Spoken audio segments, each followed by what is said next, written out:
আজকে আমরা বিজ্ঞ মেট্রোপলিটন ম্যাজিস্ট্রেট ৫ নম্বর কোর্টে একটি মামলা দায়ের করি, সিআর মামলা, যেটা দণ্ডবিধির ২৯৮ ধারা আমরা এই মামলাটি দায়ের করি, যার ১ নং বিবাদী মোহাম্মদ শিশির মনি এবং ২ নম্বর বিবাদী DSN একটি নিউজ চ্যানেল। আমরা এই মামলাটির দায়ের করার কারণ হচ্ছে আমরা পাবলিক ইন্টারেস্টে এই মামলাটি দায়ের করেছি। যে মামলা যিনি ১ নং বিবাদী মোহাম্মদ শিশির মনি, উনি তার নির্বাচনী প্রচারণাকে কেন্দ্র করে বিভিন্ন সময়ে বিভিন্নভাবে মুসলমান এবং হিন্দুকে একত্রতা বোধ করে বিভিন্ন বক্তব্য দিতেছেন, এবং যেখানে তিনি বলেছেন রোজা রাখলে যে সওয়াব, পূজা করলেও সেই সওয়াব, উনি মানুষকে এই বিবৃতি দিয়ে মানুষকে পদচারণায় উনি মুখরিত আছেন।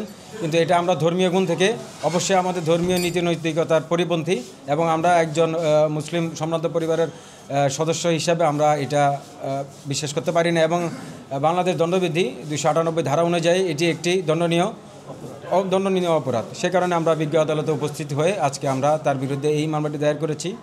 আর আমি এই মামলা দায়ের করার কারণ হচ্ছে আমি নিজেই স্বপ্রণোদিত হয়ে পাবলিক ইন্টারেস্টে এই মামলাটি দায়ের করেছি। আমার জায়গায় যে কোনো ব্যক্তি তার বিরুদ্ধে এই অত্র মামলাটি দায়ের করতে পারতেন চাইলে। দেশ আপনারা জানেন যে এটা মুসলিম প্রধান দেশ, এবং আমাদের প্রত্যেকটা মুসলমানের এই ব্যক্তির কথায় আমরা আঘাত পেয়েছি। আমরা আমাদের ধর্মীয় অনুভূতিতে আমাদের কষ্ট লেগেছে যে উনি বলেছেন এরকম যে রোজা আর পূজা একে অপরের পরিপূরক। আমরা মুসলমান হিসেবে ওনার এই কথাকে ঘৃণা করি, প্রত্যাখ্যান করি, এবং আমরা ন্যায় বিচারের স্বার্থে আমরা এই দেশের জনগণ হিসাবে, মুসলিম জনগণ হিসাবে আদালতে শরণাপন্ন হয়েছি। আমরা ২৫৮ ধারায় এবং ৩৪ ধারায় মামলা করেছি। মামলার এখনও আদেশ হয়নি, তবে আমরা আশাবাদী ন্যায় বিচারের স্বার্থে আদালত অবশ্যই তার বিরুদ্ধে ওয়ারেন্ট ইস্যু করবেন।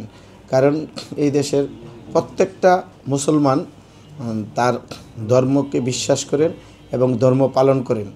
উনি যেই বক্তব্য দিয়েছেন এবং এটা অনলাইনে ভাইরাল হয়েছে, এই দেশের প্রত্যেকটা জনগণ দেখেছেন। এটা কেউ আশা করে না। আমাদের আবারও রিপিট করতেছি, আমরা ব্যথিত।